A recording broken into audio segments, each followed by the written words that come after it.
От храпа страдают миллионы людей по всей Земле. Это мужчины и женщины разных возрастов. У одних он появляется после 30, у других – после 60 лет. В большинстве своем эта проблема касается малоподвижных людей, потому что их сердечно-сосудистая система уже плохо справляется с кровообращением. Если во время храпа не происходит остановки дыхания, то серьезной опасности для здоровья он не представляет, но доставляет неудобства другим, спящим рядом людям. Почему же люди храпят во сне? Чаще всего эта проблема возникает, когда спящий лежит на спине. Язык перемещается ближе к горлу и мешает свободному потоку в легкие воздуха, в результате образуется вибрация в задней части неба мягкой ткани. Отсюда и получается громкий храп. Еще одна причина – индивидуальные особенности самой глотки. Во время бодрствования мышцы гортани никак не препятствуют прохождению воздуха, а вот во время сна они расслабляются, и тогда проход становится довольно узким. Причиной постоянного громкого храпа могут стать определенные индивидуальные особенности рта. Например, смещение носовой перегородки в результате травм, мягкое небо, врожденный скошенный подбородок, хронические заболевания дыхательных путей. Храп также может быть последствием аллергии. Очень часто это наблюдается среди молодежи. Курение может стать причиной храпа. Эта вредная привычка часто приводит к частым воспалениям и отекам гортани и трахеи. Люди, страдающие ожирением, чаще всего сталкиваются с такой неприятной проблемой, так как жир в области шеи приводит к сдавливанию дыхательных путей. Это повышает вероятность их спадения во сне. Употребление алкоголя также приводит к расслаблению мышц гортани, что провоцирует храп во сне. Влияние храпа на мозг человека.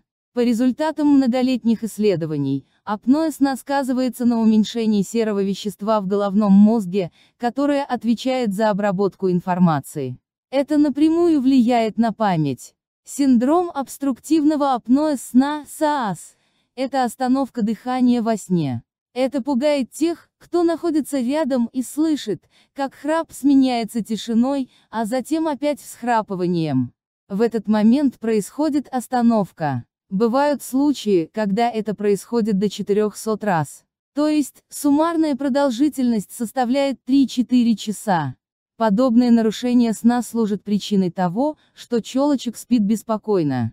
У него наблюдаются головные боли, постоянная раздражительность, понижается концентрация внимания, ухудшается память, появляется сонливость, снижается потенция.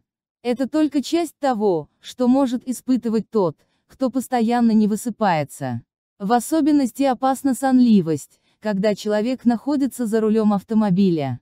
По статистике, вероятность аварий на дорогах у тех, кто болен СААС, в 10 раз превышает средний показатель аварийности.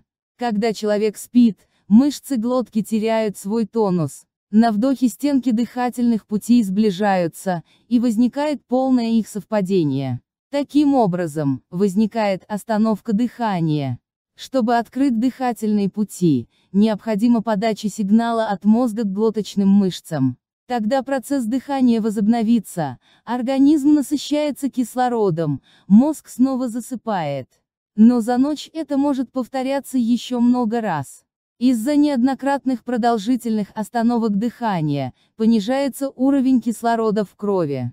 Это оказывает влияние на работу сердца и мозга, которые потребляют большое количество кислорода.